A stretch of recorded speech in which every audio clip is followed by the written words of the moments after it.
IT ಉದ್ಯೋಗಿಯಾಗಿರೋ Srikanth ಮನೆಯಲ್ಲೇ ಕೆಲಸ ಮಾಡ್ತಿದ್ರು, work from home. Online meeting ವೇಳೆ ಪತ್ನಿ ಡ್ಯಾನ್ಸ್ ಮಾಡಿ ಕಿರಿಕಿರಿ ಮಾಡ್ತಿದ್ಲಂತೆ. ವಿಚ್ಛೇದನಕ್ಕಾಗಿ 45 ಲಕ್ಷ ರೂಪಾಯಿ ಹಣ ಡಿಮ್ಯಾಂಡ್ ಮಾಡಿದ್ಲು. ಪತ್ನಿ ಬಿಂದುಶ್ರೀ ವಿರುದ್ಧ ಟೆಕ್ಕಿ ಪತಿ ಶ್ರೀಕಾಂತ್ ಆರೋಪಿಸುತ್ತಿದ್ದಾರೆ. ಇದೇ ರೀತಿ ನಡೆದಿತ್ತು ಅತುಲ್ ಸುಭಾಷ್ ಸೂಸೈಡ್ ಕೇಸ್ ಕೂಡ.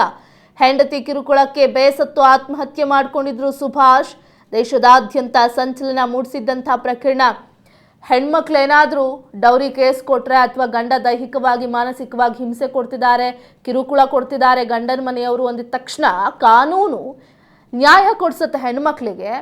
ಅದೇ ಗಂಡು ಮಕ್ಕಳಿಗೆ ಹೆಣ್ಮಕ್ಳಿಂದ ಆಗುವಂಥ ಮಾನಸಿಕ ಮತ್ತು ದೈಹಿಕ ಹಿಂಸೆಗೆ ಏನು ನ್ಯಾಯ ಸಿಗ್ತಾ ಇದೆ ಅನ್ನೋ ಪ್ರಶ್ನೆಯನ್ನ ಮಾಡಿ ಜಸ್ಟಿಸ್ ಫಾರ್ ಅತುಲ್ ಸುಭಾಷ್ ಅನ್ನೋ ಒಂದು ಅಭಿಯಾನವೇ ಸೋಷಿಯಲ್ ಮೀಡಿಯಾದಲ್ಲಿ ಆರಂಭ ಆಗಿತ್ತು. ದೇಶದಾದ್ಯಂತ ಸಂಚಲನ ಸೃಷ್ಟಿಸಿತ್ತು.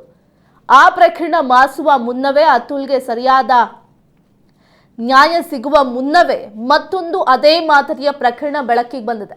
ಆಕೆಗೆ ಮಕ್ಕಳು ಬೇಕಿಲ್ವಂತೆ, 60 ವರ್ಷ ಆದ್ಮೇಲೆ ಮಕ್ಕಳು ಮಾಡ್ಕೊಳ್ಳೋಣ ಅಂತಾಳಂತೆ. ಜೊತೆಗೆ ದೈಹಿಕ ಮತ್ತು ಮಾನಸಿಕ ಹಿಂಸೆ ಕೊಡ್ತಾ ಇದ್ಲಂತೆ. ತಮ್ಮ ಅಳಲನ್ನ ತೋಡ್ಕೊಂಡಿದ್ದಾರೆ. ವಿಡಿಯೋದಲ್ಲಿ ನೋಡ್ತಾ ಹೋಗೋಣ.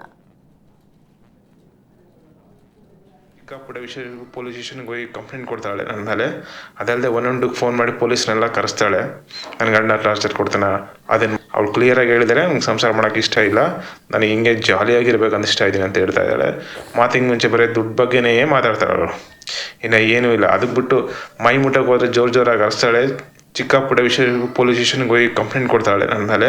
ಅದಲ್ಲದೆ ಒಂದೊಂದಕ್ಕೆ ಫೋನ್ ಮಾಡಿ ಪೊಲೀಸ್ನೆಲ್ಲ ಕರೆಸ್ತಾಳೆ. ನನ್ನ ಗಂಡ ಟಾರ್ಚರ್ ಕೊಡ್ತಾನೆ, ಅದನ್ನು ಮಾಡ್ತಾನೆ ಇದನ್ನು ಮಾಡ್ತಾನೆ ಅಂತೆಲ್ಲ. ಈ ಟೈಪೆಲ್ಲ ನಾನು ಬ್ಲ್ಯಾಕ್ ಮೇಲ್ ಮೇಲೆ ತುಂಬ ರೋಸ್ಕೊಂಡು ಹೋಗಿದ್ದೀನಿ. ಅವಳೇ ಹೇಳಿದ್ದು ಕ್ಲಿಯರಾಗಿ, ನನಗೆ ಸಂಸಾರ ಮಾಡೋಕ್ಕೆ ಇಷ್ಟ ಇಲ್ಲ, ನಾನು ನಮ್ಮ ತಂದೆ ತಾಯಿಯ ಬಲವಂತಕ್ಕೆ ನಾನು ಮದುವೆ ಆದೆ ಅಷ್ಟೇ ವಿನಃ ನಾನು ಯಾವುದೇ ಉದ್ದೇಶಕ್ಕೆ ನಾನು ಮದುವೆ ಆಗಿಲ್ಲ ಅಂತ ಹೇಳ್ತಾ ಇದ್ದಾಳೆ. ಅವ್ರು ಇನ್ನೊಂದು ಹೇಳಿದ್ದು, ನನಗೆ ಡೈವರ್ಸ್ ಕೊಟ್ಬಿಡ್ತೀನಿ, ನಿನ್ನ ಪಾಡಿಗೆ ನೀನು ಹೋಗು, ನನ್ನ ಪಾಡಿಗೆ ನಾನು ಹೋಗು ಅಂತ. ಸರಿ, ಅವಳಿಗೆ ಸಂಸಾರ ಮಾಡೋಕ್ಕೆ ಇಷ್ಟ ಇಲ್ಲ, ಅವಳಿಗೇನೋ ಡೈವರ್ಸ್ ಕೊಡ್ತಾನೆ ಕೊಡು ಅಂತ ಹೇಳಿದೆ. ಆದರೆ ಅವ್ರ ಅಮ್ಮ ಇದ್ದಾಳಲ್ಲ, ಅವರಮ್ಮ ಬಲ್ಲು ಜಗತ್ ಕಿಲಾಡಿ. ಇವಳಿಗೆ ಫೋನ್ ಮಾಡಿ ಹೇಳಿದ್ದಾಳೆ, ಅವನಿಗೇನೋ ಡೈವರ್ಸ್ ಕೊಟ್ಟರೆ ದುಡ್ಡು ಸಿಗಲ್ಲ, ಮ್ಯೂಚುವಲ್ ಡೈವರ್ಸ್ಗೆ ಹೋಗಬೇಡಿ, ದುಡ್ಡು ಸಿಗಲ್ಲ ನಿಮಗೆ ಅಂತೆಲ್ಲ ಹೇಳಿದ್ದಾಳೆ. ಈ ಡೈವರ್ಸ್ ಕಾನ್ಸೆಪ್ಟ್ ಎಲ್ಲಿಂದ ಸ್ಟಾರ್ಟ್ ಆಗಿದೆ ಅಂದರೆ, ಒಂದು ದಿವಸ ಅವ್ರ ತಂದೆ ನಮ್ಮಿಬ್ಬರನ್ನ ನಾಗರಾಜ ಅಯ್ಯ ಅಂತ ಹ್ಯಾಪಿ ಹೆಲ್ತ್ ಹಾಸ್ಪಿಟ್ಲಲ್ಲಿ ಕರ್ಕೊಂಡು ಹೋದ್ರು ಕೌನ್ಸ್ಲಿಂಗ್ಗೆ.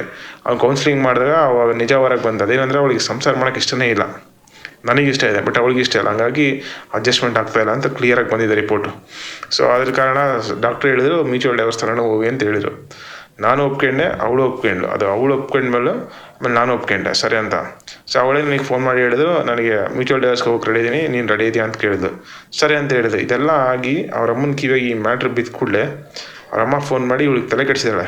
ಏನಂತ ಅಂದರೆ, ಮಗಳೇ ನೀನೇನೋ ಮ್ಯೂಚುವಲ್ ಡೈವರ್ಸ್ಗೆ ಹೋದರೆ ನಿನಗೆ ದುಡ್ಡು ಸಿಗಲ್ಲ, ಅದಲ್ಲದೆ ನಿಮ್ಮ ತಂಗಿ ಮದುವೆ ಆಗೋಲ್ಲ, ಹಂಗಾಗಿ ಅವನ ಮೇಲೆ ಏನೋ ಒಂದು ಹರಾಸ್ಮೆಂಟ್ ಕೇಸ್ ಹಾಕಿ ಅವ್ರ ಅಪ್ಪ ಅಮ್ಮನ ಮೇಲೆ DB ಕೇಸ್ ಹಾಕಿ ಆಮೇಲೆ ಡೈವರ್ಸ್ ಹಾಕೊಂಡ್ರೆ ಕೇಳಿದಷ್ಟು ದುಡ್ಡು ಸಿಗ್ಬೋದು. ಹಾಗೆಲ್ಲ ಪ್ಲ್ಯಾನ್ ಮಾಡಿ ಅವಳಿಗೆ ತಲೆಲ್ಲ ಕೆಡಿಸಿ, ಅದಲ್ಲದೆ ಅವಳಿಗೆ 45 ಲಕ್ಷ ದುಡ್ಡು ಕೊಡೋ ಡಿಮ್ಯಾಂಡ್ ಮಾಡ್ತಾ ಇದ್ದಾಳೆ. ಇವತ್ತು 45 ಲಕ್ಷ, ಒಂದು ದಿವಸನ ಸಂಸಾರ ಮಾಡಿದಾಳು, ಅವಳಿಗೆ ನಾನು 45 ಲಕ್ಷ ಕೊಡು, ಅದು ಕೊಡು ಅಂತ ಕೇಳ್ತಾ ಇದ್ದಾಳೆ. ನಾನು ದಯವಿಟ್ಟು ಕೇಳ್ತೀನಿ, ರಿಕ್ವೆಸ್ಟ್ ಅಷ್ಟೇ, ಅವಳಿಂದ ಟಾರ್ಚರ್ ತರ್ಕೊಂಡು ಸಾಕಾಗೋಗಿದೆ ನನಗೆ. ನೀವೇ ಹೆಂಗನ ಮಾಡಿ ನ್ಯಾಯ ತರಿಸ್ಕೊಡಿ please. Thank you Srikanth.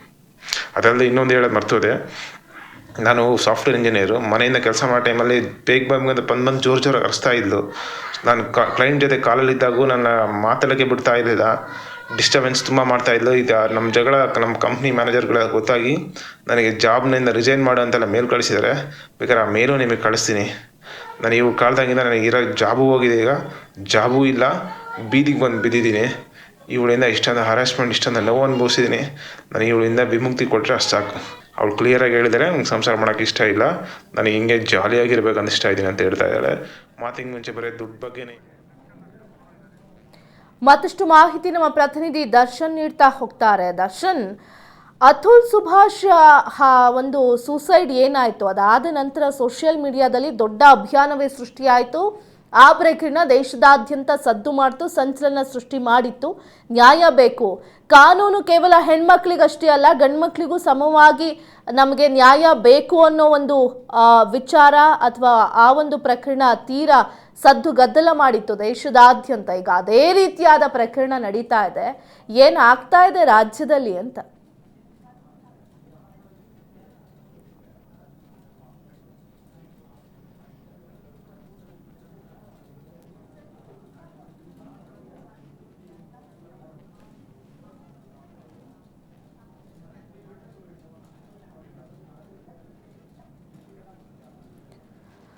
Darshan ಬಹುಶಃ ವಾಯ್ಸ್ ಕೇಳಿಸ್ತಿದೆ ಅನ್ಕೋತೀನಿ. ಅತುಲ್ ಮಾದರಿಯ ಮತ್ತೊಂದು ಪ್ರಕರಣ ಬೆಳಕಿಗೆ ಬಂದಿದೆ. ಟೆಕ್ಕಿ ಶ್ರೀಕಾಂತ್ ಅವರು ವಿಡಿಯೋ ಮಾಡಿ ತನ್ನ ಪತ್ನಿ ಮತ್ತು ಆಕೆಯ ತಾಯಿಯ ಮೇಲೆ ಒಂದಿಷ್ಟು ಆರೋಪ ಮಾಡ್ತಾ ಇದ್ದಾರೆ. ಪ್ರಕರಣ ದಾಖಲಾಗಿದೆಯಾ? ಪತ್ನಿ ಪತಿ ಎದುರು ಬದ್ರು ನಿಂತು ಪೊಲೀಸ್ ಮುಂದೆ ಏನ್ ಹೇಳ್ತಿದ್ದಾರೆ ಅಂತ.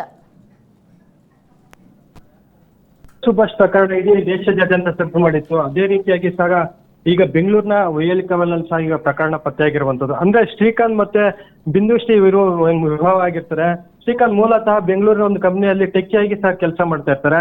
ಆದ್ರೆ ಆಗಸ್ಟ್ 2022 ಆಗಸ್ಟ್ ನಲ್ಲಿ ಬಿಂದುಶ್ರೀನ ಅಂತ ಮೂಲತಃ ಹೆಸರಿನ ಯುವತಿ ಆಗಿರ್ತಕ್ಕಂಥ ಬಿಂದುಶ್ರೀಯನ್ನ ಮದುವೆ ಆಗ್ತಾರೆ.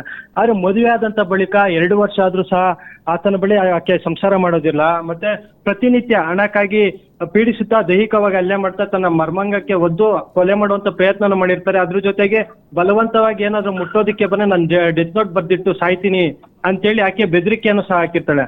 ಆದ್ರೆ ಇದೊಂದು ಬೇಸತ್ತಿತ್ತ ಅಂತ ಶ್ರೀಕಾಂತ್ ಮತ್ತೆ ತನ್ನ ಯುವತಿ ಅವ್ರ ಕುಟುಂಬದವರ ಹತ್ರ ಬಳಿ ಮಾತಾಡಿ ಈ ಒಂದು ಸಮಸ್ಯೆನ ಬಗೆಹರಿಸೋದಕ್ಕೆ ಮುಂದಾಗಿರ್ತಾನೆ. ನಾವು ಯಾವುದೇ ರೀತಿಯಂತ ಪ್ರತಿಫಲ ಸಿಗೋದಿಲ್ಲ. ಆದ್ರೆ ಈತ IT ಉದ್ಯೋಗಿ ಆಗಿರೋದ್ರಿಂದ ಏನು ಆನ್ಲೈನ್ ಅಲ್ಲಿ ಕೂತು ಮನೆಯಲ್ಲಿ ಕೂತು ಕೆಲಸ ಮಾಡ್ತಾ ಇರ್ತಾನೆ. ಈ ಒಂದು ಸಂದರ್ಭದಲ್ಲಿ ಆಕೆ ಏನು ಮೀಟಿಂಗ್ ನಲ್ಲಿ ಇದ್ದಂತ ಸಂದರ್ಭದಲ್ಲಿ ಹಿಂದೆಗಡೆಯಿಂದ ಬಂದು ಡ್ಯಾನ್ಸ್ ಆಡ್ತಕ್ಕಂಥದ್ದು ಮತ್ತೆ ಏನಾದ್ರು ಒಂದು ಕಿರಿಕಿರಿ ಮಾಡ್ತಕ್ಕಂಥ ಕೆಲಸ ಮಾಡ್ತಾ ಇರ್ತಾಳೆ. ಈ ವಿಚಾರವಾಗಿ ಆಕೆಯನ್ನು ಆತನ ಕೆಲಸವೂ ಸಹ ಹೋಗಿರ್ತದೆ. ಪ್ರತಿನಿತ್ಯ ಸಹ ಇದೇ ರೀತಿಯಾಗಿ ಒಂದೊಂದೇ ರೀತಿಯಾಗಿ ಪ್ರತಿನಿತ್ಯ ಟಾರ್ಚರ್ ಕೊಡೋದಕ್ಕೆ ಪ್ರಾರಂಭ ಆಗಿರ್ತದೆ. ಇವೆಲ್ಲದಕ್ಕೂ ಬೇಸತ್ತು ಇಂದು ವಿಡಿಯೋ ಮಾಡಿ ವೈಯಾಲಿ ಕಾವಲ್ ಸ್ಟೇಷನ್ ಅಲ್ಲಿ ಈಗ NCR ಮಾಡಿಸಿರುವಂತದ್ದು. ವಿದ್ಯಾ. ಓಕೆ, ಧನ್ಯವಾದಗಳು ದರ್ಶನ್ ತಮ್ಮೆಲ್ಲ ಡೀಟೇಲ್ಸ್ಗೆ.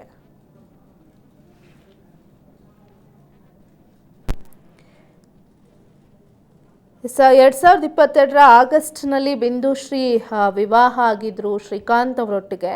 ಮದುವೆಯಾಗಿ 2 ವರ್ಷ ಆಗಿತ್ತು. ಪತ್ನಿ ಜೊತೆ ಸರಿಯಾಗಿ ಸಂಸಾರ ಮಾಡ್ತಾ ಇಲ್ಲ. ಅದ್ರ ಜೊತೆಗೆ ಮ್ಯೂಚುವಲ್ ಡಿವೋರ್ಸಿಗೆ ಓಕೆ ಅಂದಿದ್ದವಳು ತನ್ನ ತಾಯಿಯ ಮಾತನ್ನ ಕೇಳಿ ಒಂದು ಹಣ ಸಿಗೋದಿಲ್ಲ ಅನ್ನೋ ನಿಟ್ಟಿನಲ್ಲಿ